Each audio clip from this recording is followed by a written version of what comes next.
নমস্কার বন্ধুরা, রিমির বাঙালি রান্নাঘরে আপনাদের সবাইকে স্বাগত। আজকের রেসিপি নিরামিষ বাঁধাকপির তরকারি।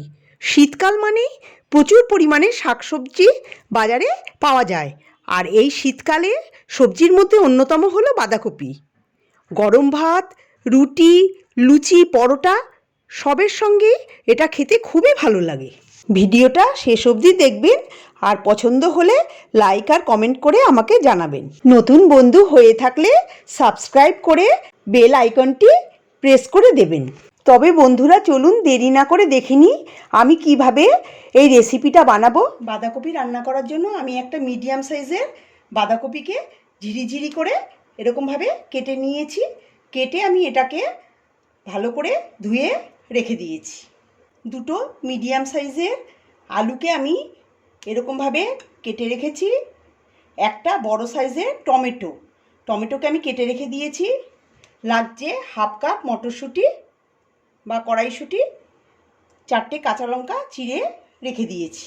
জিরের গুঁড়ো 1 টেবিল চামচ, ধনের গুঁড়ো হাফ চা চামচ, লঙ্কার গুঁড়ো হাফ চা চামচ, হলুদ গুঁড়ো হাফ চা চামচ, আদা পেস্ট 1 টেবিল চামচ, কাশ্মীরি লঙ্কার গুঁড়ো হাফ চা চামচ, লবণ স্বাদ মতো, আর চিনি 1 চা চামচ। ফোড়নের জন্য লাগছে জিরে হাফ চা চামচ, 2টো ছোটো এলাচ, শুকনো লঙ্কা 1টা, আর 2টো তেজপাতা। গ্যাসে কড়াই বসিয়ে আমি বেশ কিছুটা জল দিয়ে দিয়েছি। এর মধ্যে আমি হাফ চা চামচ লবণ দিয়ে দিলাম। লবণটা দিয়ে একটু নাড়িয়ে নিলাম। এবার আমি বাঁধাকপিটা এর মধ্যে দিয়ে ভাপিয়ে নেব।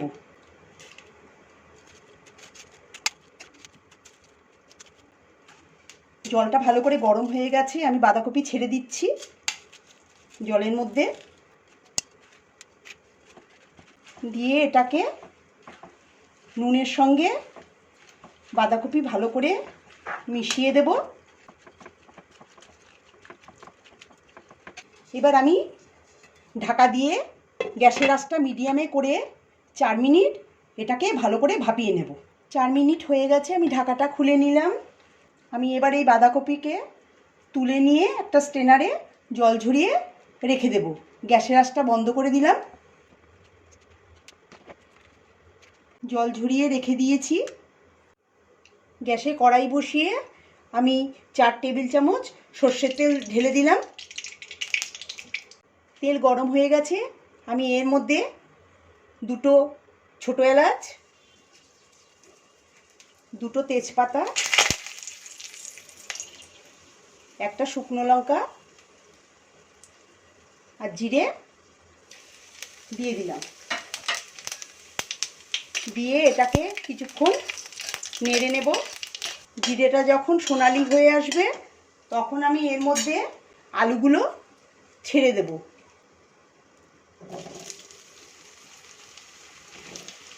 আলুগুলো ছেড়ে দিচ্ছি। গ্যাসের আঁচটা মিডিয়ামে রেখে একটু ভেজে নেব।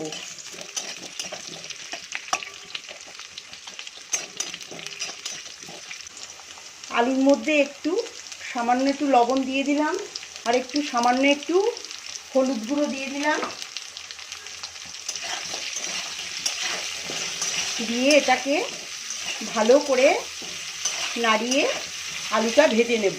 কালারটা ভালো আসে সেই জন্য হলুদ গুঁড়ো একটু দিলাম আর লবণ দিলাম, যাতে আলুটা সিদ্ধ হয় ভালো করে। আমি 3 মিনিট আলুটাকে ভেজে নেব। 3 মিনিট হয়ে গেছে, আলুটাও ভাজা হয়ে গেছে। আমি এবার এর মধ্যে দিয়ে দিলাম আদা পেস্টটা দিয়ে একটু নাড়িয়ে নেব। এবার আমি এর মধ্যে দিয়ে দেব টমেটো কেটে রেখেছিলাম। টমেটো পিসটা আমি একটু বড় বড় করেই কেটেছিলাম। টমেটোটা দিয়ে ভালো করে নাড়িয়ে টমেটোটাকে একটু নরম হওয়া পর্যন্ত এটাকে নেড়ে নেব। আলু ভাজার সময় আমি লবণ দিয়েছিলাম, তার এখন আর লবণ দিলাম না। গ্যাসের আঁচটা মিডিয়ামে করেই আমি টমেটোটা কষিয়ে নিচ্ছি। এবার আমি এর মধ্যে দিয়ে দেব কাঁচা লঙ্কা দিয়ে এটাকে আবার নাড়িয়ে নেব। এবার আমি এর মধ্যে দিয়ে দেব জিরের গুঁড়ো, ধনের গুঁড়ো, লাল লঙ্কার গুঁড়ো, কাশ্মীরি লঙ্কার গুঁড়ো আর পরিমাণ মতো লবণ দিয়ে গ্যাসের আঁচটা মিডিয়ামে করে এটাকে ভালো করে মশলার সঙ্গে আলু টমেটো মিশিয়ে দেব।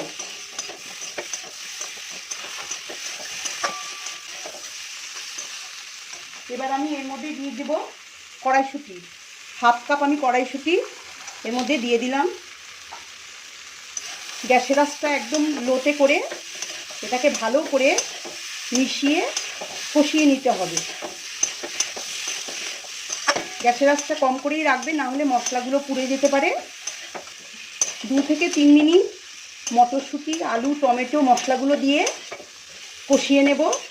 আমি এর মধ্যে 2 টেবিল চামচ জল দিয়ে দিলাম, তাহলে মশলাটা পুড়ে যেতে পারে।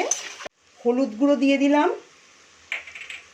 দিয়ে ভালো করে কষিয়ে নিয়ে আমি এবার গ্যাসের আঁচটা কম করে ঢাকা দিয়ে 3 মিনিট রেখে দেব। আলুটাও সিদ্ধ হয়ে যাবে তাতে। 3 মিনিট হয়ে গেছে, আমি ঢাকা খুলে নিলাম। একটু নাড়িয়ে আমি এর মধ্যে চিনি দিয়ে দেব। চিনিটা দিলে মিষ্টি মিষ্টি বাঁধাকপি খুব ভালো লাগবে। এবার আমি এর মধ্যে বাঁধাকপি দিয়ে দেব।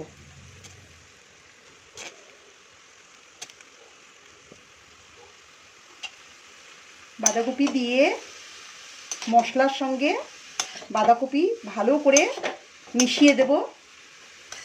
গ্যাসের আঁচটা মিডিয়ামে রেখেছি।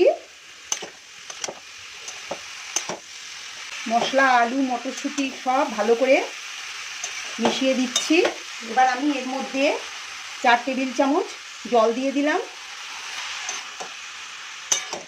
দিয়ে একটু নেড়ে ঢাকা দিয়ে আবার 4 মিনিট রেখে দেব। গ্যাসের আঁচটা লোতে করে বাঁধাকপিটা ভালো করে সিদ্ধ হবে। 4 মিনিট হয়ে গেছে, আমি ঢাকাটা খুলে নিলাম। গ্যাসের আঁচটা আমি মিডিয়ামে রেখে দিয়েছি। ভালো করে কষিয়ে নেব বাঁধাকপি। আমি 5 থেকে 6 মিনিট বাঁধাকপিটাকে কষিয়ে নেব। জল বেরিয়েছে বাঁধাকপি থেকে, জলটাও টেনে যাবে। এখনও পুরোপুরি জলটা টানেনি, তাই আমি গ্যাসের আঁচটা মিডিয়ামে রেখেই মাঝে মধ্যে নাড়িয়ে নিচ্ছি। মাঝে মধ্যে নাড়িয়ে নিতে হবে, না হলে নিচে আবার ধরে যেতে পারে। খিচুড়ির সঙ্গে বাঁধাকপি খেতেও খুব ভালো লাগে। গরম গরম ডালের সঙ্গে বাঁধাকপি, মুগ ডাল, মুসুরির ডাল সঙ্গেও বাঁধাকপি খেতে খুবই ভালো লাগে। আমরা যে কোনো পুজোতে বাঁধাকপি, খিচুড়ির সঙ্গে বাঁধাকপিটা আমরা করে থাকি। বাঁধাকপির মধ্যে যে জলটা বেরিয়েছিল সেটা টেনে গেছে। এবার আমি এর মধ্যে দিয়ে দেব 1 চা চামচ গরম মশলা। গরম মশলাটা দিয়ে ভালো করে বাঁধাকপির মধ্যে এটাকে মিশিয়ে দেব। গ্যাসের আঁচটা আমি লোতে রেখেছি। আর দিয়ে দেব 1 চা চামচ ঘি। ঘিটা দিয়ে ভালো করে বাঁধাকপির মধ্যে ঘি আর গরম মশলা মিশিয়ে দেব।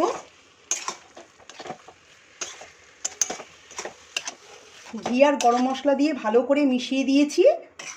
গ্যাস আমি বন্ধ করে দিচ্ছি, দিয়ে ঢাকা দিয়ে 2 মিনিট রেখে দেব, তারপরে সার্ভ করে দেব।